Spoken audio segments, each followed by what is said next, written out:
ਇੱਕ ਬਾਣੀ ਦਾ ਪ੍ਰੋਗਰਾਮ ਦੇਖਣ ਵਾਲੇ ਸਾਰੇ ਹੀ ਦਰਸ਼ਕਾਂ ਨੂੰ ਤੁਹਾਡੇ ਆਪਣੇ ਮੇਜ਼ਬਾਨ ਡਾਕਟਰ ਹਰਸਿਮਰਨ ਸਿੰਘ ਵੱਲੋਂ ਵਾਹਿਗੁਰੂ ਜੀ ਕਾ ਖਾਲਸਾ ਵਾਹਿਗੁਰੂ ਜੀ ਕੀ ਫਤਿਹ। ਦਰਸ਼ਕੋ, ਜੰਮੂ ਕਸ਼ਮੀਰ ਵਿੱਚ ਪੰਜਾਬੀ ਭਾਸ਼ਾ ਦੀ ਵਰਤਮਾਨ ਸਥਿਤੀ ਅਤੇ ਭਵਿੱਖੀ ਸਥਿਤੀ ਗੋਸ਼ਟੀ ਪ੍ਰੋਗਰਾਮ ਦਾ ਅੱਜ ਇਹੀ ਵਿਸ਼ਾ ਹੈ ਤੇ ਇਸ ਵਿਸ਼ੇ ਤੇ ਮੇਰੇ ਨਾਲ ਗੱਲ ਕਰਨ ਲਈ ਮੌਜੂਦ ਨੇ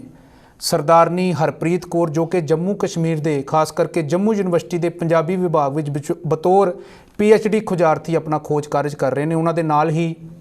ਡਾਕਟਰ ਗੁਰਪ੍ਰੀਤ ਕੌਰ, ਜਿਨ੍ਹਾਂ ਨੇ ਹਾਲ ਹੀ ਪੰਜਾਬੀ ਦੇ ਵਿੱਚ PhD ਦੀ ਡਿਗਰੀ ਪ੍ਰਾਪਤ ਕੀਤੀ ਹੈ, ਅਤੇ ਨਾਲ ਡਾਕਟਰ ਰਾਜਵੀਰ ਸਿੰਘ, ਜੋ ਕਿ ਇੱਕ PhD ਹੋਲਡਰ ਨੇ, ਜਿਨ੍ਹਾਂ ਨੇ ਪੰਜਾਬੀ ਵਿੱਚ PhD ਦਾ ਖੋਜ ਕਾਰਜ ਸਫਲਤਾਪੂਰਵਕ ਢੰਗ ਨਾਲ ਮੁਕੰਮਲ ਕੀਤਾ। ਇਹਨਾਂ ਨਾਲ ਗੱਲ ਕਰਾਂਗੇ ਜੰਮੂ ਕਸ਼ਮੀਰ ਵਿੱਚ ਪੰਜਾਬੀ ਭਾਸ਼ਾ ਦੇ ਵਰਤਮਾਨ ਅਤੇ ਭਵਿੱਖੀ ਸਥਿਤੀ ਬਾਰੇ, ਸੰਭਾਵਨਾਵਾਂ ਬਾਰੇ ਸਾਰੀ ਗੱਲਬਾਤ ਕਰਾਂਗੇ। ਸਭ ਤੋਂ ਪਹਿਲਾਂ ਮੈਂ ਹਰਪ੍ਰੀਤ ਜੀ ਤੁਹਾਨੂੰ ਪੁੱਛਦਾ, ਜੰਮੂ ਕਸ਼ਮੀਰ ਵਿੱਚ ਖਾਸ ਤੌਰ ਤੇ ਪੰਜਾਬੀ ਭਾਸ਼ਾ ਦੀ ਜਿਹੜੀ ਵਰਤਮਾਨ ਸਥਿਤੀ ਹੈ, ਇਸ ਬਾਰੇ ਤੁਹਾਡੇ ਕੀ ਪ੍ਰਤੀਕਿਰਿਆ, ਕੀ ਸਮਝਦੇ ਹੋ? ਹਰਸਿਮਰਨ, ਅਗਰ ਅਸੀਂ ਜੰਮੂ ਕਸ਼ਮੀਰ ਦੇ ਵਿੱਚ ਪੰਜਾਬੀ ਭਾਸ਼ਾ ਦੀ ਜਿਹੜੀ ਮੌਜੂਦਾ ਸਥਿਤੀ ਹੈ ਤੇ ਅਗਰ ਅਸੀਂ ਉਸ ਦੀ ਗੱਲ ਕਰੀਏ ਤੇ ਮੈਂ ਉਸ ਨੂੰ ਬੋਲਣ ਦੇ ਪੱਧਰ ਤੋਂ ਪਹਿਲਾਂ ਇਹ ਗੱਲ ਕਹਿਣਾ ਚਾਹੁੰਦੀ ਹਾਂ ਕਿ ਅਗਰ ਜੰਮੂ ਕਸ਼ਮੀਰ ਦੇ ਵਿੱਚ ਜਿਹੜੀ ਪੰਜਾਬੀ ਭਾਸ਼ਾ ਦੀ ਜਿਹੜੀ ਬੋਲਣ ਦੀ ਇਹ ਸਥਿਤੀ ਹੈ, ਅਗਰ ਉਹ ਮਾੜੀ ਨਹੀਂ ਹੈ ਤੇ ਚੰਗੀ ਵੀ ਨਹੀਂ ਅਸੀਂ ਇਸ ਨੂੰ ਕਹਿ ਸਕਦੇ, ਤੇ ਚਿੰਤਾਜਨਕ ਅਸੀਂ ਉਸ ਨੂੰ ਜ਼ਰੂਰ ਕਹਾਂਗੇ।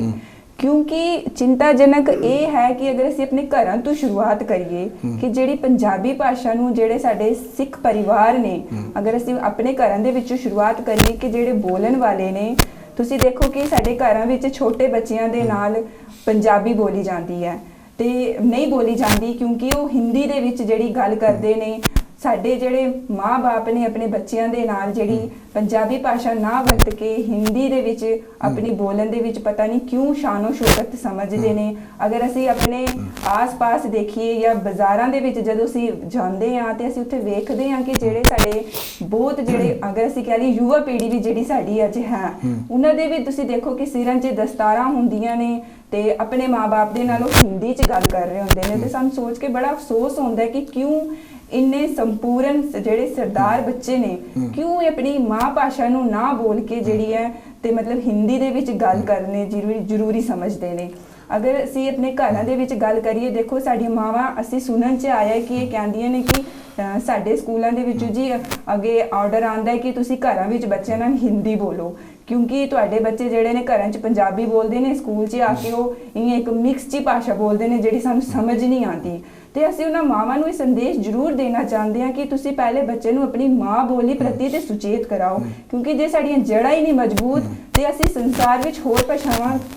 ਵਿੱਚ ਕਿਵੇਂ ਵਿਚਰ ਸਕਦੇ ਹਾਂ। ਕਿਉਂਕਿ ਤੁਸੀਂ ਦੇਖੋ, ਜਿਸ ਲਈ ਅਸੀਂ ਆਪਣੀ ਜਿਹੜੀ ਸਾਡੀ, ਅਗਰ ਅਸੀਂ ਇਹ ਤਾਂ ਨਹੀਂ ਕਹਿੰਦੇ ਕਿ ਤੁਸੀਂ ਹਿੰਦੀ ਭਾਸ਼ਾ ਨੂੰ ਡਿਨਾਈ ਕਰੋ ਜਾਂ ਉਸਨੂੰ ਨਾ ਬੋਲੋ, ਕਿਉਂਕਿ ਅਗਰ ਅਸੀਂ ਜਿਹੜੇ ਪ੍ਰੋਫੈਸ਼ਨ ਦੇ ਵਿੱਚ ਜਾਂਦੇ ਹਾਂ, ਤੁਸੀਂ ਵੇਖੋ ਕਿ ਸਾਨੂੰ ਇੱਥੇ ਅਗਰ ਸੰਸਾਰ ਦੇ ਵਿੱਚ ਵਿਚਰਨਾ ਹੈ, ਤੁਹਾਡੀ ਜਿਹੜੀ ਪ੍ਰੋਫੈਸ਼ਨ ਦੀ ਭਾਸ਼ਾ ਤੁਸੀਂ ਉਸਨੂੰ ਬੋਲਣਾ ਜ਼ਰੂਰ ਹੈ। ਕਿਉਂਕਿ ਤੁਸੀਂ ਅਗਰ ਉੱਥੇ ਕੰਮ ਅੰਗਰੇਜ਼ੀ ਭਾਸ਼ਾ ਬੋਲਣੀ ਹੈ ਜਾਂ ਉਸਨੂੰ ਵਰਤਣਾ ਉਹੀ ਬੋਲੋਗੇ, ਜਾਂ ਹਿੰਦੀ ਦੀ ਤੁਸੀਂ ਕੰਮ ਕਰ ਰਹੇ ਹੋ ਤੁਸੀਂ ਹਿੰਦੀ ਭਾਸ਼ਾ ਹੀ ਵਰਤੋਗੇ। ਪਰ ਲੇਕਿਨ ਅਸੀਂ ਸਿੱਖ ਪਰਿਵਾਰਾਂ ਦੇ ਵਿੱਚ ਸੰਦੇਸ਼ ਜ਼ਰੂਰ ਦੇਣਾ ਚਾਹੁੰਦੀ ਹਾਂ ਮੈਂ ਕਿ ਆਪਣੇ ਬੱਚਿਆਂ ਨੂੰ, ਆਪਣੀ ਯੁਵਾ ਪੀੜ੍ਹੀ ਨੂੰ ਮਾਂ ਭਾਸ਼ਾ ਪ੍ਰਤੀ ਜ਼ਰੂਰ ਜਾਗਰੂਕ ਕਰਵਾਓ, ਤਾਂ ਕਿ ਸਾਡੇ ਬੱਚੇ ਆਪਣੇ ਜਿਹੜੀ ਮਾਂ ਬੋਲੀ ਹੈ ਉਸ ਪ੍ਰਤੀ ਸੁਚੇਤ ਹੋ ਸਕਣ। ਕਿਉਂਕਿ ਤੁਹਾਨੂੰ ਪਤਾ ਸਾਡੀ ਜਿਹੜੀ ਪੰਜਾਬੀ ਭਾਸ਼ਾ ਹੈ ਕਿਹੜੀ ਪ੍ਰਸਥਿਤੀਆਂ ਵਿੱਚੋਂ ਲੰਘ ਕੇ, ਕਿਹੜੇ ਮੁਸ਼ਕਿਲਾਂ ਨੂੰ ਹਾਸਿਲ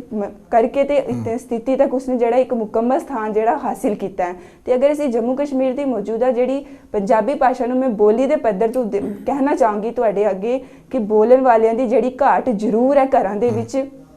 ਕਿਉਂਕਿ ਜਿਹੜੀ ਘਰਾਂ ਦੇ ਵਿੱਚ ਜਿਹੜੀ ਇਹ ਘਾਟ ਹੈ ਮੌਜੂਦਾ ਜਾਰੀ ਵੀ ਹੈ। ਅਸੀਂ ਸਟੇਜਾਂ ਤੋਂ, ਅਸੀਂ ਸੈਮੀਨਾਰਸ ਤੋਂ, ਅਸੀਂ ਕਹਿ ਲਓ ਮੀਡੀਆ ਦੇ ਰਾਹੀਂ ਹਮੇਸ਼ਾ ਕਹਿੰਦੇ ਹਾਂ ਕਿ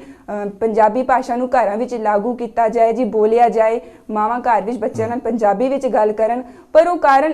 ਸਾਨੂੰ ਲੱਭ ਨਹੀਂ ਰਹੇ ਕਿ ਕਿਉਂ ਜਿਹੜੀਆਂ ਮਾਵਾਂ ਨੇ ਘਰਾਂ ਵਿੱਚ ਹਿੰਦੀ ਹੀ ਅਜੇ ਨੂੰ ਜਾਰੀ ਰੱਖ ਰਹੀਆਂ ਨੇ। ਕਿਉਂਕਿ ਸਾਨੂੰ ਲੋੜ ਹੈ ਉਹਨਾਂ ਕਾਰਨਾਂ ਨੂੰ ਲੱਭਣ ਦੀ ਕਿ ਜਿਹੜੀਆਂ ਘਰ ਪਰਿਵਾਰ ਦੇ ਵਿੱਚ ਕਿਉਂ ਹਜੇ ਵੀ ਜਿਹੜੀ ਹਿੰਦੀ ਭਾਸ਼ਾ ਹੀ ਬੋਲੀ ਜਾ ਰਹੀ ਹੈ ਜਾਂ ਉਸੇ ਉੱਪਰ ਹੀ ਸ਼ਾਨੋ ਸ਼ੌਕਤ ਸਮਝੀ ਜਾਂਦੀ ਹੈ। ਤੇ ਇਹ ਮੈਂ ਸੰਦੇਸ਼ ਜ਼ਰੂਰ ਦੇਣਾ ਚਾਹਾਂਗੀ ਸਾਡੀ ਜੰਮੂ ਦੀ ਜਿਹੜੀ ਸਿੱਖ ਸੰਗਤ, ਜਿਹੜੀ ਸਿੱਖ ਪਰਿਵਾਰ ਹੈ, ਕਿ ਘਰਾਂ ਦੇ ਵਿੱਚ ਆਪਣੀ ਪੰਜਾਬੀ ਭਾਸ਼ਾ ਆਪਣੇ ਬੱਚਿਆਂ ਨੂੰ ਆਪਣੇ ਜਿਹੜੇ ਸਾਡੇ ਸਿੱਖ ਵਿਰਸਾ ਹੈ ਜਾਂ ਉਸ ਦੇ ਨਾਲ ਵੀ ਜਾਗਰੂਕ ਕਰਵਾਉਣ। ਸਵਾਲ ਇੱਥੇ ਉੱਠਦਾ, ਮੈਂ ਗੁਰਪ੍ਰੀਤ ਜੀ ਤੁਹਾਨੂੰ ਪੁੱਛਣਾ ਚਾਹਾਂਗਾ, ਕਿਉਂਕਿ ਜਿਵੇਂ ਹਰਪ੍ਰੀਤ ਕੌਰ ਹੋਰਾਂ ਨੇ ਗੱਲ ਕੀਤੀ ਹੈ ਕਿ ਸਾਨੂੰ ਚਿੰਤਾ ਨਹੀਂ ਕਰਨੀ ਚਾਹੀਦੀ, ਲੇਕਿਨ ਸਾਨੂੰ ਚਿੰਤਨ ਜ਼ਰੂਰ ਕਰਨਾ ਚਾਹੀਦਾ ਕਿ ਭਾਸ਼ਾ ਨੂੰ ਪ੍ਰਸਾਰ ਕਿਵੇਂ ਕੀਤਾ ਜਾ ਸਕੇ, ਭਾਸ਼ਾ ਦਾ ਪ੍ਰਚਾਰ ਕਿਵੇਂ ਕੀਤਾ ਜਾ ਸਕੇ। ਤੁਸੀਂ ਕਿਉਂਕਿ ਜੰਮੂ ਕਸ਼ਮੀਰ ਦੇ ਪੰਜਾਬੀ ਸਾਹਿਤ ਦੇ ਉੱਤੇ, ਖਾਸ ਕਰਕੇ ਕਾਵਿ ਸਾਹਿਤ ਦੇ ਉੱਤੇ, ਔਰ ਕਾਵਿ ਸਾਹਿਤ ਅਜਿਹਾ ਸਾਹਿਤ ਹੁੰਦਾ ਜਿਹੜਾ ਸਭ ਤੋਂ ਪਹਿਲਾਂ ਲਿਖਿਆ ਜਾਂਦਾ ਹੈ, ਇਸ ਕਰਕੇ ਮੈਂ ਤੁਹਾਨੂੰ ਪੁੱਛਣਾ ਚਾਹਾਂਗਾ ਕਿ ਭਾਸ਼ਾ ਦੇ ਪ੍ਰਚਾਰ ਤੇ ਪ੍ਰਸਾਰ ਲਈ ਜਾਂ ਭਾਸ਼ਾ ਦੇ ਵਿਕਾਸ ਲਈ ਕਿਹੜੇ ਕਾਰਕਾਂ ਨੂੰ ਤੁਸੀਂ ਸਮਝਦੇ ਹੋ ਜਿਹੜੇ ਜ਼ਰੂਰੀ ਹੁੰਦੇ ਨੇ? ਸਭ ਤੋਂ ਪਹਿਲਾਂ ਤਾਂ ਮੈਂ ਸਮਝਦੀ ਹਾਂ ਜੋ ਇਹਦੇ ਵਿੱਚ ਮਜ਼ਬੂਤ ਕੜੀ ਹੈ ਭਾਸ਼ਾ ਦੇ ਵਿਕਾਸ ਲਈ, ਉਹ ਹੈ ਸਾਹਿਤ, ਕਿ ਉਸ ਭਾਸ਼ਾ ਵਿੱਚ ਕਿਹੋ ਜਿਹਾ ਸਾਹਿਤ ਰਚਿਆ ਜਾ ਰਿਹਾ ਜਾਂ ਕਿਸ ਪੱਧਰ ਦਾ ਸਾਹਿਤ ਰਚਿਆ ਜਾ ਰਿਹਾ। ਉਸ ਤੋਂ ਬਾਅਦ ਦੂਜੀ ਗੱਲ ਆ ਗਈ ਕਿ ਉਸ ਭਾਸ਼ਾ ਦੇ ਵਿੱਚ ਅਖਬਾਰਾਂ ਜਾਂ ਰਸਾਲੇ ਕਿਸ ਪੱਧਰ ਦੇ ਛਪ ਰਹੇ ਹਨ, ਉਹਨਾਂ ਵਿੱਚ ਕਿਸ ਪ੍ਰਕਾਰ ਦਾ ਸਾਹਿਤ ਛਪ ਰਿਹਾ ਹੈ ਜਾਂ ਉਸ ਦਾ ਪੱਧਰ ਕਿਹੋ ਜਿਹਾ ਹੈ। ਇਹਨਾਂ ਚੀਜ਼ਾਂ ਨੂੰ ਦੇਖ ਕੇ ਹੀ ਭਾਸ਼ਾ ਆਪਣੇ ਤੌਰ ਤੇ ਵਿਕਾਸ ਕਰਦੀ ਹੈ ਤੇ ਪ੍ਰਫੁੱਲਤ ਹੁੰਦੀ ਹੈ। ਇਸ ਦੇ ਵਿੱਚ ਇੱਕ ਹੋਰ ਤੀਜੀ ਚੀਜ਼ ਮੈਂ ਜ਼ਰੂਰ ਸ਼ਾਮਿਲ ਕਰਨਾ ਚਾਹਾਂਗੀ ਕਿ ਜੋ ਸਕੂਲਾਂ ਵਿੱਚ ਪਾਠਕ੍ਰਮ ਲੱਗਦਾ ਹੈ ਬੱਚਿਆਂ ਨੂੰ, ਉਹਦੇ ਵਿੱਚ ਜੇਕਰ ਭਾਸ਼ਾਈ ਪੱਧਰ ਤੋਂ ਅਸੀਂ ਗਿਆਨ ਵਿਗਿਆਨ ਦੀ ਗੱਲ ਕਰੀਏ ਜਾਂ ਭਾਸ਼ਾਈ ਪੱਧਰ ਤੋਂ ਅਸੀਂ ਵਿਗਿਆਨ ਨੂੰ ਭਾਸ਼ਾ ਨਾਲ ਜੋੜ ਕੇ ਦੇਖੀਏ ਤਾਂ ਇਹ ਭਾਸ਼ਾ ਦੇ ਵਿਕਾਸ ਲਈ ਲਾਹੇਵੰਦ ਹੈ। ਚੌਥੀ ਚੀਜ਼ ਆ ਗਈ ਕਿ ਜੇ ਤੁਸੀਂ ਵਿਸ਼ਵ ਸਾਹਿਤ ਪੱਧਰ ਦੀਆਂ ਕਿਤਾਬਾਂ ਨੂੰ ਜਾਂ ਕਲਾਸਿਕ ਕਿਤਾਬਾਂ ਨਾਲ ਕਿਸੇ ਭਾਸ਼ਾ ਵਿੱਚ ਅਨੁਵਾਦ ਹੋਣਾ ਹੀ ਭਾਸ਼ਾ ਦੇ ਵਿਕਾਸ ਵਿੱਚ ਕੜੀ ਵਾਂਗ ਸਾਬਿਤ ਹੁੰਦਾ ਹੈ। ਜਿਵੇਂ ਗੁਰਪ੍ਰੀਤ ਜੀ ਤੁਸੀਂ ਗੱਲ ਕੀਤੀ ਹੈ ਕਿ ਸਕੂਲੀ ਪੱਧਰ 'ਤੇ ਜਾਂ ਜਿਹੜੇ ਸਾਡੇ ਵਿਦਿਅਕ ਅਦਾਰੇ ਨੇ ਉੱਥੇ ਭਾਸ਼ਾ ਦੇ ਪ੍ਰਚਾਰ ਤੇ ਪ੍ਰਸਾਰ ਲਈ ਕਿਹੋ ਜਿਹਾ ਸਾਹਿਤ ਮੌਜੂਦ ਹੈ, ਇਹੀ ਮਗਰਲੇ ਸਮੇਂ ਵਿੱਚ ਭਾਸ਼ਾ ਦੇ ਪ੍ਰਚਾਰ ਤੇ ਪ੍ਰਸਾਰ ਦਾ ਮੁੱਖ ਜਿਹੜਾ ਹੈ ਇੱਕ ਸਰੋਤ ਬਣਦਾ ਹੈ, ਇੱਕ ਕਾਰਨ ਬਣਦਾ ਹੈ। ਡਾਕਟਰ ਰਾਜਵੀਰ ਜੀ, ਮੈਂ ਤੁਹਾਡੇ ਨਾਲ ਇਸ ਗੱਲ ਬਾਰੇ ਇੱਕ ਜਾਣਕਾਰੀ ਲੈਣਾ ਚਾਹਾਂਗਾ ਤੁਹਾਡੇ ਤੋਂ ਕਿ ਤੁਸੀਂ ਕਿਵੇਂ ਇਸ ਢੰਗ ਨੂੰ, ਇਸ ਚੀਜ਼ ਨੂੰ ਵੇਖਦੇ ਹੋ, ਜਿਵੇਂ ਡਾਕਟਰ ਗੁਰਪ੍ਰੀਤ ਹੋਰਾਂ ਨੇ ਕਿਹਾ ਹੈ ਕਿ ਖਾਸ ਕਰਕੇ ਸਕੂਲੀ ਪੱਧਰ ਤੇ ਕਿ ਭਾਸ਼ਾ ਨੂੰ, ਖਾਸ ਕਰਕੇ ਪੰਜਾਬੀ ਭਾਸ਼ਾ ਨੂੰ ਇੱਕ ਮਾਧਿਅਮ ਵਜੋਂ ਵਰਤਿਆ ਜਾ ਸਕੇ, ਕਿਉਂਕਿ ਭਵਿੱਖ ਵਿੱਚ ਜੇ ਸਕੂਲਾਂ ਵਿੱਚ ਹੀ ਪੰਜਾਬੀ ਪੜ੍ਹਾਈ ਜਾਏ ਤੇ ਫਿਰ ਵਿਦਿਅਕ ਅਦਾਰੇ ਜਿਹੜੇ ਖਾਸ ਕਰਕੇ ਜਿਹੜੇ ਯੂਨੀਵਰਸਿਟੀਆਂ ਤੱਕ ਦੇ ਜਿਹੜੇ ਬੱਚੇ ਨੇ ਜਿਹੜੇ ਖੋਜ ਕਰਦੇ ਨੇ ਉਹ ਸਫਲਤਾਪੂਰਵਕ ਢੰਗ ਨਾਲ ਇਸ ਖੋਜ ਕਾਰਜ ਨੂੰ ਸਿਰੇ ਚਾੜ ਸਕਣ। ਬਿਲਕੁਲ ਹਰਸਿਮਰਨ ਜੀ, ਮੈਂ ਗੁਰਪ੍ਰੀਤ ਦੀ ਗੱਲ ਤੋਂ ਪੂਰੀ ਤਰ੍ਹਾਂ ਸਹਿਮਤ ਹਾਂ, ਕਿਉਂਕਿ ਸਾਡੀ ਇੱਕ ਸਭ ਤੋਂ ਵੱਡੀ ਪ੍ਰੋਬਲਮ ਇਹ ਹੈ ਕਿ ਸਾਡੀ ਜਿਹੜੀ ਪੰਜਾਬੀ ਲੈਂਗੁਏਜ ਹੈ ਇਸ ਨੂੰ ਜ਼ਿਆਦਾਤਰ ਪੜ੍ਹਨ ਵਾਲੇ ਬੱਚੇ ਜਿਹੜੇ ਗ੍ਰੈਜੂਏਸ਼ਨ ਵਿੱਚ ਆਉਂਦੇ ਨੇ, ਗ੍ਰੈਜੂਏਸ਼ਨ ਫਿਰ ਐਮਏ ਫਿਰ ਐਮਫਿਲ ਅੱਗੇ ਪੀਐਚਡੀਆਂ ਕਰਦੇ ਹਨ, ਤੇ ਬੇਸਿਕ ਜਿਹੜਾ ਉਹਨਾਂ ਦਾ ਬਹੁਤ ਕਮਜ਼ੋਰ, ਖਾਸ ਕਰਕੇ ਉਹ ਗ੍ਰਾਮੈਟਿਕਲੀ ਜਿਹੜੇ ਬਹੁਤ ਵੀਕ ਹੁੰਦੇ ਹਨ। ਉਹਦਾ ਵੱਡਾ ਕਾਰਨ ਹੈ ਕਿ ਉਹਨਾਂ ਨੇ ਜਿਹੜੀ ਬੇਸਿਕ ਚੀਜ਼ਾਂ ਸਕੂਲ ਲੈਵਲ ਤੋਂ ਪੜ੍ਹਨੀਆਂ ਸਨ ਉਹਨਾਂ ਨੇ ਪੜ੍ਹੀਆਂ ਹੀ ਨਹੀਂ। ਇੱਕਦਮ ਡਾਇਰੈਕਟ ਤੁਸੀਂ ਗ੍ਰੈਜੂਏਸ਼ਨ ਲੈਵਲ ਦਾ ਸਿਲੇਬਸ ਵੱਖਰਾ ਹੈ, ਸਕੂਲ ਲੈਵਲ ਦਾ ਸਿਲੇਬਸ ਵੱਖਰਾ ਹੈ। ਉਹ ਗ੍ਰੈਜੂਏਸ਼ਨ ਲੈਵਲ ਦਾ ਬੱਚਾ ਜਿਹੜਾ ਹੈ ਅਗਰ ਸਕੂਲ ਲੈਵਲ ਦੇ ਸਿਲੇਬਸ ਨੂੰ ਕਵਰ ਨਹੀਂ ਕਰੇਗਾ ਤੇ ਉਹਨੂੰ ਅੱਗੇ ਬਹੁਤ ਮੁਸ਼ਕਲਾਂ ਆਉਣਗੀਆਂ, ਤੇ ਉਹ ਮੁਸ਼ਕਲਾਂ ਆ ਵੀ ਰਹੀਆਂ ਕਿਉਂਕਿ ਅਸੀਂ ਯੂਨੀਵਰਸਿਟੀਆਂ ਦੇ ਵਿੱਚ ਪੜ੍ਹਦੇ ਹਾਂ, ਅਸੀਂ ਆਪਣੇ ਤੌਰ ਤੇ ਵੀ ਬੱਚਿਆਂ ਨੂੰ ਪੜ੍ਹਾਉਂਦੇ ਹਾਂ, ਤੇ ਸਾਨੂੰ ਇਹ ਦੇਖਣ ਵਿੱਚ ਆਉਂਦਾ ਹੈ ਕਿ ਉਹਨਾਂ ਬੱਚਿਆਂ ਨੂੰ ਬਹੁਤ ਮੁਸ਼ਕਲਾਂ ਆ ਰਹੀਆਂ, ਖਾਸ ਕਰਕੇ ਗ੍ਰਾਮੈਟਿਕਲੀ ਪੱਖੋਂ ਉਹਨਾਂ ਦੀਆਂ ਬਹੁਤ ਮੁਸ਼ਕਲਾਂ ਹਨ। ਤੇ ਇਹ ਤਾਂ ਹੀ ਸੰਭਵ ਹੋ ਸਕੇਗਾ ਜੇ ਅਗਰ ਅਸੀਂ ਸਕੂਲ ਪੱਧਰ ਤੇ ਲੈਂਗੁਏਜ ਨੂੰ ਜਿਹੜਾ ਕੰਪਲਸਰੀ ਸਬਜੈਕਟ ਦੇ ਤੌਰ ਤੇ ਲਾਗੂ ਕਰਾਂਗੇ। ਦੇਖੋ, ਪੰਜਾਬੀ ਭਾਸ਼ਾ ਦੀ ਜਿਹੜੀ ਇਹ ਸਥਿਤੀ ਵਿਗੜੀ ਹੈ, ਇਹਦਾ ਸਭ ਤੋਂ ਵੱਡਾ ਕਾਰਨ ਇਹ ਹੈ ਕਿ ਇਸ ਨੂੰ ਸਕੂਲ ਤੋਂ ਐਜ਼ ਅ ਕੰਪਲਸਰੀ ਸਬਜੈਕਟ ਤੋਂ ਹਟਾ ਦਿੱਤਾ ਗਿਆ। ਅਗਰ ਅਸੀਂ 1900 ਜੇ ਅਗਰ ਮੈਂ ਗਲਤ ਨਾ ਹੋਵਾਂ ਤੇ 1980 ਤੋਂ ਪਹਿਲਾਂ ਦੀ ਅਗਰ ਗੱਲ ਕਰੀਏ ਤਾਂ Punjabi as a compulsory subject ਦੇ ਤੌਰ ਤੇ ਸਾਰੇ ਸਕੂਲਾਂ ਦੇ ਵਿੱਚ ਪੜ੍ਹਾਈ ਜਾਂਦੀ ਸੀ, government as well as private. ਲੇਕਿਨ 1982 ਤੋਂ ਬਾਅਦ ਇਸ ਨੂੰ ਹਟਾ ਦਿੱਤਾ ਗਿਆ, ਇਸ ਨੂੰ ਐਡੀਸ਼ਨਲ ਆਪਸ਼ਨਲ ਸਬਜੈਕਟ ਦੇ ਤੌਰ ਤੇ ਰੱਖਿਆ ਗਿਆ, ਜਿਹਦਾ ਵੱਡਾ ਨੁਕਸਾਨ ਇਹ ਹੋਇਆ ਕਿ ਸਾਡੇ ਬੱਚਿਆਂ ਨੇ ਪੰਜਾਬੀ ਜਿਹੜੀ ਸੀ ਉਹ ਰੱਖਣੀ ਬੰਦ ਕਰ ਛੱਡੀ, ਕਿਉਂਕਿ ਉਹਦਾ ਨੰਬਰ ਹੀ ਨਹੀਂ ਕਾਊਂਟ ਹੋਣੇ ਸਨ। ਤੇ ਐਡੀਸ਼ਨਲ ਸਬਜੈਕਟ ਦੇ ਤੌਰ ਤੇ ਇੱਕ ਆਪਣੇ ਸਿਰ ਇੱਕ ਹੋਰ ਸਿਆਪਾ ਪਾਉਣ ਦੀ ਗੱਲ ਸੀ। ਅੱਗੇ ਜਿਹੜੇ 5 ਸਬਜੈਕਟ ਬੜੀ ਮੁਸ਼ਕਿਲ ਨਾਲ ਬੱਚਾ ਕਰਦਾ ਸੀ, ਉਹਦੇ ਵਾਸਤੇ 6ਵਾਂ ਸਬਜੈਕਟ ਕਰਨਾ ਔਖਾ ਸੀ, ਤੇ ਉਹ ਵੀ ਇੱਕ ਮੈਂਟੈਲਿਟੀ ਹੈ ਸੀ ਜਿਸ ਕਰਕੇ ਜਿਹੜੀ ਪੰਜਾਬੀ ਸੀ ਲੋਕਾਂ ਨੇ ਬੰਦ ਕਰ ਦਿੱਤੀ ਰੱਖਣੀ, ਤੇ ਉਹਦਾ ਵੱਡਾ ਨੁਕਸਾਨ ਹੋਇਆ ਕਿ ਹੌਲੀ ਹੌਲੀ ਜਿਹੜੀ ਪੰਜਾਬੀ ਦੀ ਸਥਿਤੀ ਜਿਹੜੀ ਸਾਡੀ ਸਟੇਟ ਦੇ ਵਿੱਚੋਂ ਵਿਗੜਦੀ ਗਈ। ਹਾਂ, ਅਗਰ ਗਵਰਨਮੈਂਟ ਇਸ ਨੂੰ ਸਕੂਲੀ ਪੱਧਰ ਤੇ ਲਾਗੂ ਕਰਦੀ ਹੈ ਤਾਂ ਉਹ ਵੀ ਪੂਰੀ ਸਖਤੀ ਦੇ ਨਾਲ ਕਿ ਸਰਕਾਰੀ ਐਜ਼ ਵੈਲ ਐਜ਼ ਪ੍ਰਾਈਵੇਟ ਜਿਹੜੇ ਐਜੂਕੇਸ਼ਨ ਇੰਸਟੀਚਿਊਟਸ ਹਨ ਇਹਨਾਂ ਦੇ ਵਿੱਚ Punjabi as a compulsory subject ਦੇ ਤੌਰ ਤੇ ਪੜ੍ਹਾਈ ਜਾਵੇ ਤਾਂ ਇਹਦਾ ਬਹੁਤ ਫਾਇਦਾ ਹੋਗਾ। ਪੰਜਾਬੀ ਦੀ ਸਥਿਤੀ ਵੀ ਸੁਧਰੇਗੀ ਤੇ ਬੱਚਿਆਂ ਨੂੰ ਪੰਜਾਬੀ ਪੜ੍ਹਨੀ ਵੀ ਪਵੇਗੀ, ਭਾਵੇਂ ਉਹ ਮਜਬੂਰੀ ਵਸ਼ ਪੜ੍ਹਨ ਤੇ ਭਾਵੇਂ ਉਹਨਾਂ ਦੀ ਜ਼ਰੂਰਤ ਹੋਵੇ, ਕਿਉਂਕਿ ਕੰਪਲਸਰੀ ਸਬਜੈਕਟ ਹੋਵੇਗਾ ਤੇ ਉਹਨਾਂ ਨੂੰ ਪੜ੍ਹਨੀ ਹੀ ਪਵੇਗੀ। ਤੇ ਇਹ ਜਿਹੜੀ ਸਕੀਮ ਹੈ, ਇਹ ਜਿਹੜੀ ਸੋਚ ਹੈ, ਇਹ ਜਿਹੜਾ ਫੈਸਲਾ ਹੈ, ਇਹ ਪੰਜਾਬੀ ਦੇ ਲਈ ਵੀ ਲਾਹੇਵੰਦ ਹੋਵੇਗਾ। ਸਵਾਲ ਇੱਥੇ ਉੱਠਦਾ ਰਾਜਵੀਰ ਜੀ ਕਿ ਕੀ ਪੰਜਾਬੀ ਨੂੰ ਕੇਵਲ ਇੱਕ ਧਰਮ ਜਾਂ ਇੱਕ ਵਰਗ ਵਿਸ਼ੇਸ਼ ਤੱਕ ਸੀਮਿਤ ਕਰਕੇ ਦੇਖਣਾ ਸਹੀ ਹੈ ਜਾਂ ਗਲਤ ਹੈ? ਮੈਂ ਹਰਪ੍ਰੀਤ ਜੀ ਤੁਹਾਨੂੰ ਪੁੱਛਣਾ ਚਾਹਾਂਗਾ ਕਿ ਜੇ ਪੰਜਾਬੀ ਭਾਸ਼ਾ ਦੇ ਅਸੀਂ ਪ੍ਰਚਾਰ ਤੇ ਪ੍ਰਸਾਰ ਦੀ ਜਦੋਂ ਗੱਲ ਕਰਦੇ ਹਾਂ, ਕੀ ਇਹ ਕਹਿਣਾ ਠੀਕ ਹੈ ਕਿ ਪੰਜਾਬੀ ਸਿਰਫ ਸਿੱਖਾਂ ਦੀ ਜ਼ੁਬਾਨ ਹੈ? ਜੇ ਅਸੀਂ ਇਸ ਤਰ੍ਹਾਂ ਕਹਾਂਗੇ ਕਿ ਪੰਜਾਬੀ ਸਿਰਫ ਸਿੱਖਾਂ ਦੀ ਜ਼ੁਬਾਨ ਹੈ, ਕਿ ਇਸ ਤੇ ਵਿਕਾਸ ਨੂੰ ਢਾਹ ਨਹੀਂ ਲੱਗੇਗੀ? ਦੇਖੋ ਹਰਸਿਮਰਨ, ਅਗਰ ਅਸੀਂ ਇਸ ਨੂੰ ਸਿੱਖਾਂ ਦੀ ਭਾਸ਼ਾ ਤੱਕ ਹੀ ਜੋੜ ਕੇ ਵੇਖੀਏ ਤਾਂ ਮੈਨੂੰ ਲੱਗਦਾ ਇਹ ਗਲਤ ਹੈ। ਦੇਖੋ ਇੱਕ ਜਿਵੇਂ ਰਾਜਵੀਰ ਜੀ ਨੇ ਕਿਹਾ ਕਿ ਇਸ ਨੂੰ 1980 ਤੋਂ ਬਾਅਦ ਜਿਵੇਂ ਐਡੀਸ਼ਨਲ ਸਬਜੈਕਟ ਦੇ ਤੌਰ ਉੱਤੇ ਲਗਾ ਦਿੱਤਾ ਗਿਆ ਸੀ ਮੇਨ ਕੋਰਸ ਵਿੱਚੋਂ ਕੱਢ ਕੇ। ਦੇਖੋ ਉਸ ਨੂੰ ਅਗਰ ਅਸੀਂ ਰੀਜਨਲ ਭਾਸ਼ਾ ਦੇ ਤੱਕ ਹੀ ਸੀਮਤ ਰੱਖਾਂਗੇ ਤੇ ਉਹ ਸਾਡੇ ਲਈ ਇੱਕ ਮਾੜੀ ਗੱਲ ਹੈ, ਕਿਉਂਕਿ ਅਗਰ ਅਸੀਂ ਮੈਂ ਪਹਿਲੇ ਵੀ ਗੱਲ ਕੀਤੀ ਸੀ ਕਿ ਬੋਲੀ ਦੇ ਪੱਧਰ ਤੋਂ ਅਗਰ ਪੰਜਾਬੀ ਦੀ ਚਿੰਤਾਜਨਕ ਸਥਿਤੀ ਜ਼ਰੂਰ ਹੈ। ਅਗਰ ਅਸੀਂ ਬੋਲਣ ਦੇ ਵਿੱਚ ਦੇਖੀਏ ਕਿ ਸਿੱਖਾਂ ਤੱਕ ਅਸੀਂ ਸੀਮਿਤ ਨਹੀਂ ਰੱਖ ਸਕਦੇ। ਦੇਖੋ ਤੁਸੀਂ ਆਰਐਸ ਪੂਰਾ ਬੈਲਟ ਤੋਂ ਲੈ ਕੇ ਅਗਰ ਸਤਵਾਰੀ ਤੱਕ ਵੇਖੋ ਤੇ ਉਹਦੇ ਵਿੱਚ ਸਿੱਖ ਕਮਿਊਨਿਟੀ ਜਾਂ ਹਿੰਦੂ ਕਮਿਊਨਿਟੀ ਵੀ ਸਾਰੀ ਵਿਚਰਦੀ ਹੈ ਤੇ ਉਹ ਸਾਰੇ ਲੋਕ ਤੁਸੀਂ ਦੇਖੋ ਸਾਰੇ ਲੋਕ ਜਿਹੜੇ ਨੇ ਪੰਜਾਬੀ ਭਾਸ਼ਾ ਵਰਤਦੇ ਨੇ, ਬੋਲਦੇ ਨੇ, ਠੀਕ ਹੈ। ਅਗਰ ਅਸੀਂ ਲਿਖਣ ਤੱਕ ਅਸੀਂ ਉਸ ਨੂੰ ਰੱਖੀਏ ਤੇ ਪਰ ਜ਼ਰੂਰ ਉਹ ਰੀਜਨਲ ਲੈਂਗੁਏਜ ਜ਼ਰੂਰ ਹੈ, ਪਰ ਲਿਖਣ ਸਕੂਲਾਂ ਦੇ ਵਿੱਚ ਦੇਖੋ ਅਗਰ ਜਿਵੇਂ ਰਾਜਵੀਰ ਜੀ ਨੇ ਇਹ ਗੱਲ ਕਹੀ ਹੈ ਕਿ ਅਗਰ ਅਸੀਂ ਪੰਜਾਬੀ ਭਾਸ਼ਾ ਨੂੰ ਅਸੀਂ ਕੰਪਲਸਰੀ ਕਰ ਦਈਏ ਜਾਂ ਮਤਲਬ ਲਾਗੂ ਕਰੀਏ। ਮੈਂ ਸਿਰਫ ਪੰਜਾਬੀ ਰੀਜਨਲ ਲੈਂਗੁਏਜ ਦੇ ਵਿੱਚ ਸਿਰਫ ਪੰਜਾਬੀ ਦੀ ਹੀ ਗੱਲ ਨਹੀਂ ਕਰਾਂਗੀ, ਮੈਂ ਬਾਕੀ ਭਾਸ਼ਾਵਾਂ ਦੀ ਵੀ ਗੱਲ ਕਰਾਂਗੀ ਕਿ ਮਤਲਬ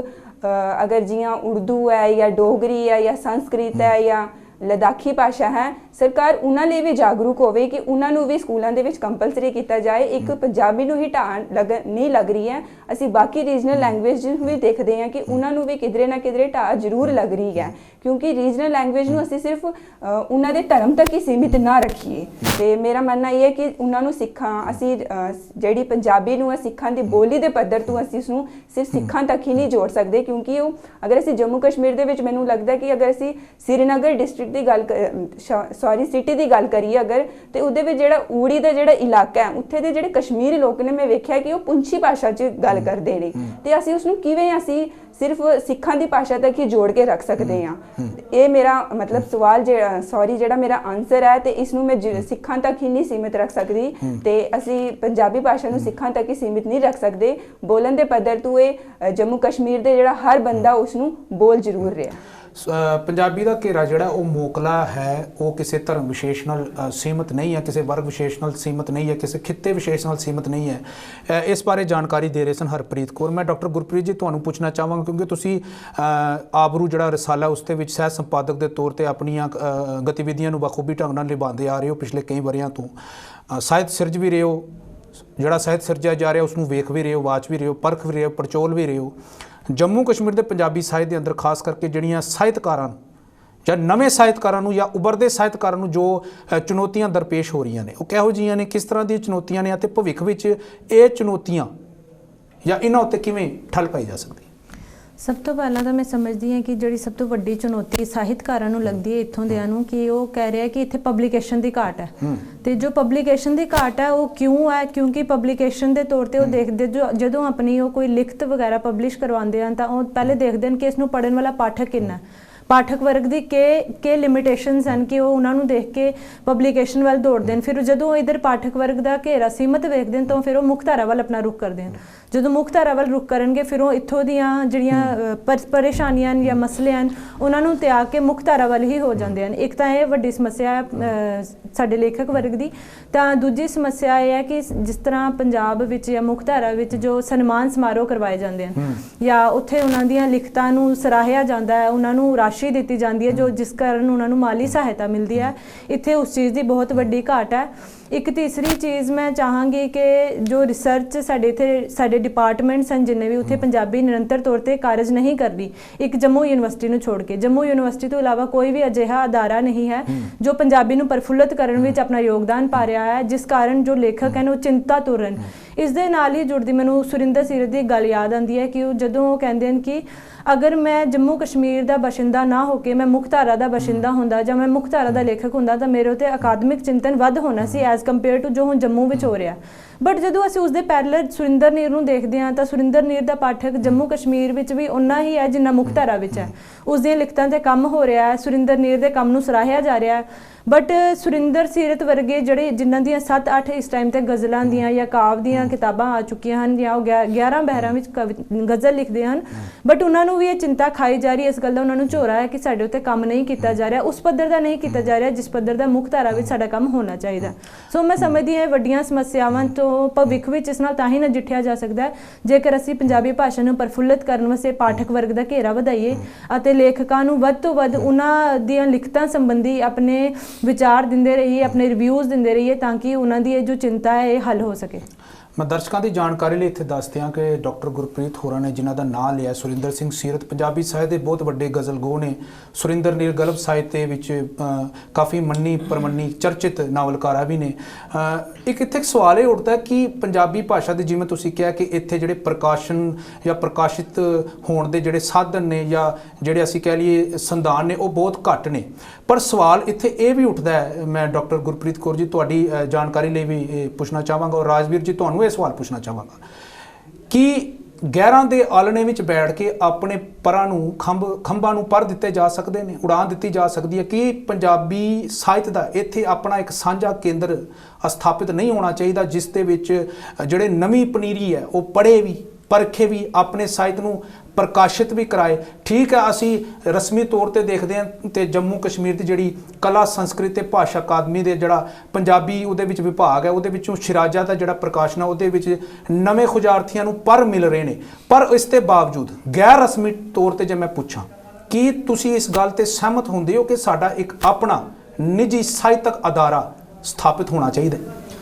ਬਿਲਕੁਲ ਹਰਸਿਮਰਨ ਜੀ, ਮੈਂ ਇਸ ਗੱਲ ਤੋਂ ਪੂਰੀ ਤਰ੍ਹਾਂ ਸਹਿਮਤ ਹਾਂ ਕਿਉਂਕਿ ਅਸੀਂ ਅਗਰ ਪੰਜਾਬ ਦੇ ਵੀ ਦੇਖੀਏ ਤੇ ਪੰਜਾਬ ਦੇ ਵਿੱਚ ਐਸੀਆਂ ਕਈ ਸੰਸਥਾਵਾਂ ਹਨ, ਕਈ ਅਦਾਰੇ ਹਨ ਜਿਹੜੇ ਨਿੱਜੀ ਤੌਰ ਤੇ ਸਾਹਿਤ ਦੇ ਜਾਂ ਭਾਸ਼ਾ ਦੇ ਪ੍ਰਚਾਰ ਪ੍ਰਸਾਰ ਦੇ ਲਈ ਕੰਮ ਕਰ ਰਹੇ ਹਨ। ਐਜ਼ ਕੰਪੇਅਰ ਟੂ ਅਗਰ ਅਸੀਂ ਆਪਣੀ ਜੰਮੂ ਕਸ਼ਮੀਰ ਦੇ ਵੀ ਦੇਖੀਏ ਤਾਂ ਉਹਦੇ ਵਿੱਚ ਸਾਨੂੰ ਐਸਾ ਕੋਈ ਸਾਹਿਤਕ ਅਦਾਰਾ ਨਹੀਂ ਮਿਲ ਰਿਹਾ ਜਿਹੜਾ ਨਿੱਜੀ ਤੌਰ ਤੇ ਕਹਾ। ਤੁਸੀਂ ਜਿਸ ਤਰ੍ਹਾਂ ਗੱਲ ਕੀਤੀ ਕਿ ਜਿਹੜੀ ਜੰਮੂ ਕਸ਼ਮੀਰ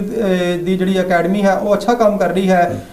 ਯੂਨੀਵਰਸਿਟੀ ਦਾ ਪੰਜਾਬੀ ਵਿਭਾਗ ਜਿਹੜਾ ਹੈ ਉਹ ਅੱਛਾ ਕੰਮ ਕਰ ਰਿਹਾ ਹੈ, ਲੇਕਿਨ ਆਪਣੇ ਆਪਣੇ ਤੌਰ ਤੇ ਹਰ ਰਾਈਟਰ ਜਿਹੜਾ ਉਹ ਭਾਸ਼ਾ ਦੇ ਪ੍ਰਚਾਰ ਪ੍ਰਸਾਰ ਦੇ ਵਿੱਚ ਲੱਗਿਆ ਹੋਇਆ ਹੈ। ਲੇਕਿਨ ਇੱਕ ਸਾਂਝਾ ਅਦਾਰਾ ਜਿਹੜਾ ਹੈ ਉਹ ਬਹੁਤ ਜ਼ਰੂਰੀ ਹੈ ਕਿਉਂਕਿ ਇੱਕ ਪਲੇਟਫਾਰਮ ਅਗਰ ਸਾਡੇ ਕੋਲ ਹੋਏਗਾ ਤੇ ਉਹਦੇ ਵਿੱਚੋਂ ਅਸੀਂ ਕਈ ਚੀਜ਼ਾਂ ਜਿਹੜੀਆਂ ਡਿਸਕਸ ਕਰ ਸਕਦੇ ਹਾਂ।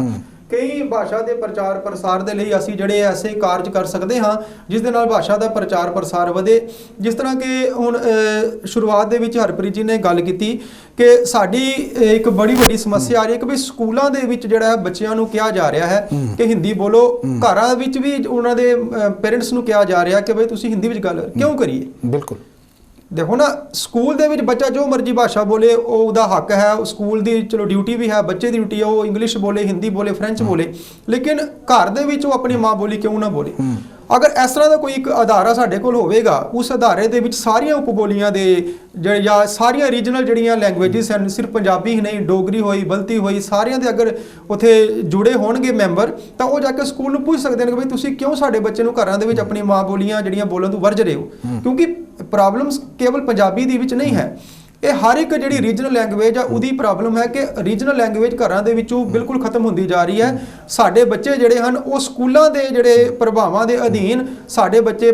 ਪੰਜਾਬੀ ਹੋ ਗਈ, ਡੋਗਰੀ ਹੋ ਗਈ, ਪੁੰਛੀ ਹੋ ਗਈ, ਇਹ ਭਾਸ਼ਾਵਾਂ ਛੱਡਦੇ ਜਾ ਰਹੇ ਨੇ। ਅਗਰ ਕੋਈ ਐਸਾ ਅਦਾਰਾ, ਇੱਕ ਸਾਂਝਾ ਅਦਾਰਾ ਜਿਹੜਾ ਸਾਡੇ ਕੋਲ ਹੋਵੇਗਾ ਤਾਂ ਉਹ ਅਦਾਰਾ ਭਾਸ਼ਾ ਦੇ ਪ੍ਰਚਾਰ ਪ੍ਰਸਾਰ ਦੇ ਲਈ ਜਾਂ ਇਹ ਜਿਹੜੀਆਂ ਛੋਟੀਆਂ-ਛੋਟੀਆਂ ਸਮੱਸਿਆਵਾਂ ਹਨ ਇਹਨਾਂ ਦੇ ਉੱਪਰ ਜ਼ਰੂਰ ਠੱਲ ਪਾਉਣ ਦੇ ਲਈ ਕੋਈ ਨਾ ਕਦਮ ਜ਼ਰੂਰ ਚੁੱਕੇਗਾ ਤੇ ਇਹਦੇ ਨਾਲ ਭਾਸ਼ਾ ਦਾ ਪ੍ਰਚਾਰ ਪ੍ਰਸਾਰ ਜ਼ਰੂਰ ਵਧੇਗਾ। ਜਿਵੇਂ ਤੁਸੀਂ ਗੱਲ ਕੀਤੀ ਰਾਜਵੀਰ ਜੀ ਕਿ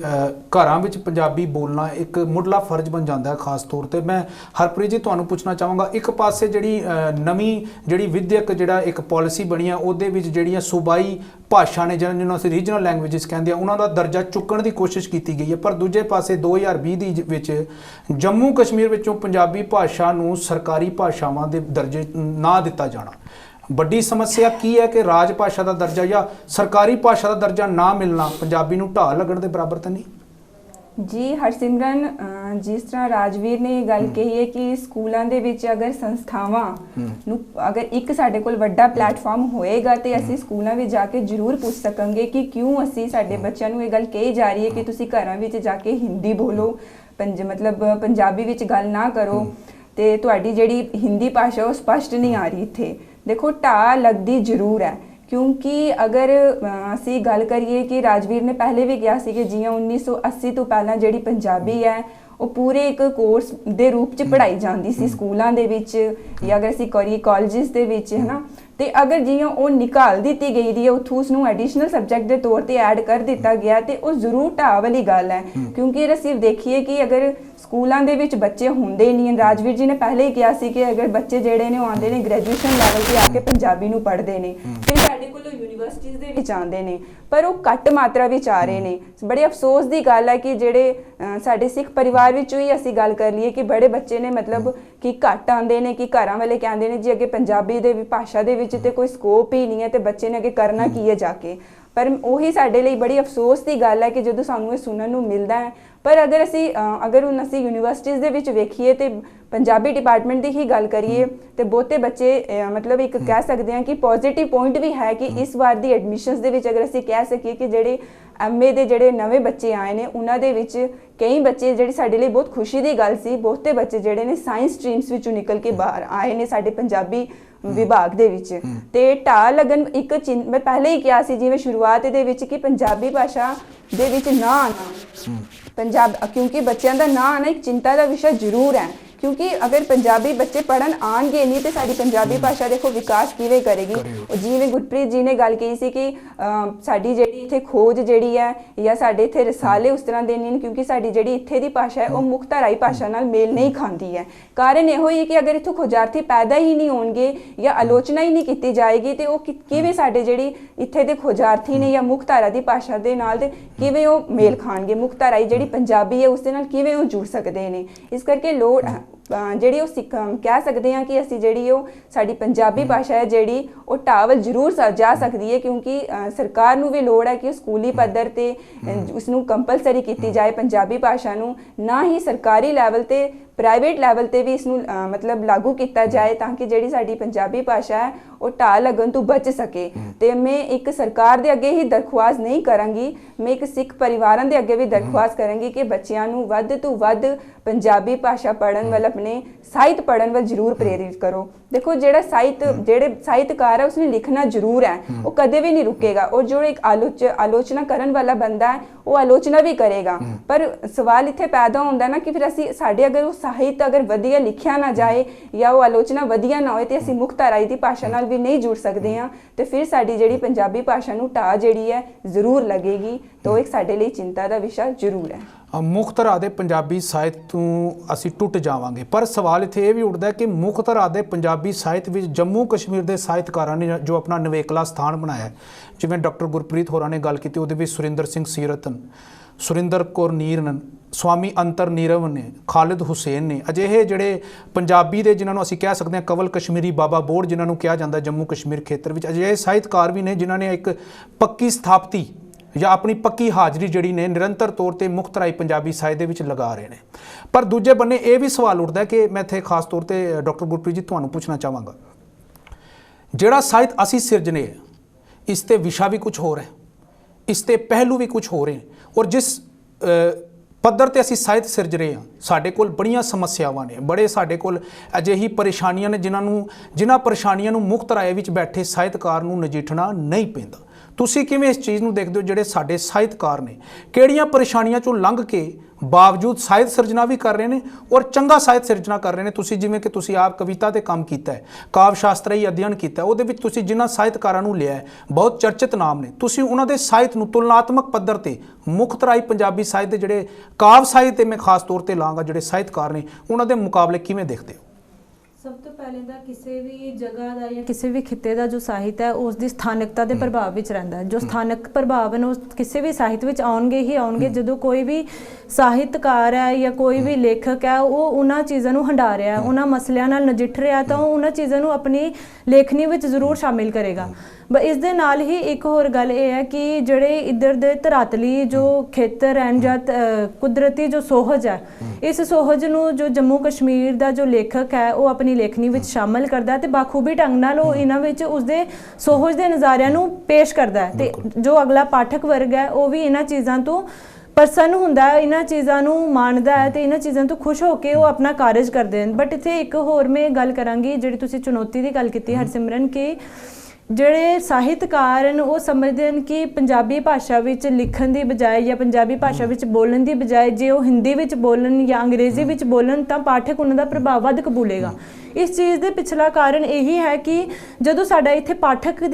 ਵਰਗ ਦੀ ਕਮੀ ਹੈ, ਮੁੱਖ ਧਾਰਾ ਵਿੱਚ ਇਹ ਚੀਜ਼ਾਂ ਉਹਨਾਂ ਨੂੰ ਫੇਸ ਨਹੀਂ ਕਰਨੀ ਪੈਂਦੀ, ਕਿਉਂਕਿ ਮੁੱਖ ਧਾਰਾ ਵਿੱਚ ਪੰਜਾਬੀ ਜੋ ਹੈ ਉਹਨਾਂ ਦੀ ਰਾਜ ਭਾਸ਼ਾ ਹੈ। ਪੰਜਾਬੀ ਨੂੰ ਰਾਜ ਭਾਸ਼ਾ ਦਾ ਦਰਜਾ ਹਾਸਿਲ ਹੈ। ਜੰਮੂ ਕਸ਼ਮੀਰ ਵਿੱਚ ਜਾਂ ਇਸ ਦੇ ਨੇੜੇ ਲੱਗਦੇ ਤੁਸੀਂ ਹਰਿਆਣਾ ਦੇਖ ਲਓ, ਤੁਸੀਂ ਦਿੱਲੀ ਦੇਖ ਲਓ, ਇੱਥੇ ਵੀ ਵੱਡੀ ਜਨਸੰਖਿਆ ਵੱਲੋਂ ਪੰਜਾਬੀ ਬੋਲੀ ਜਾਂਦੀ ਹੈ, ਬਟ ਪੰਜਾਬੀ ਨੂੰ ਉਸ ਤਰ੍ਹਾਂ ਦਾ ਦਰਜਾ ਨਹੀਂ ਹਾਸਿਲ ਹੈ ਜੋ ਪੰਜਾਬ ਵਿੱਚ ਹਾਸਿਲ ਹੈ।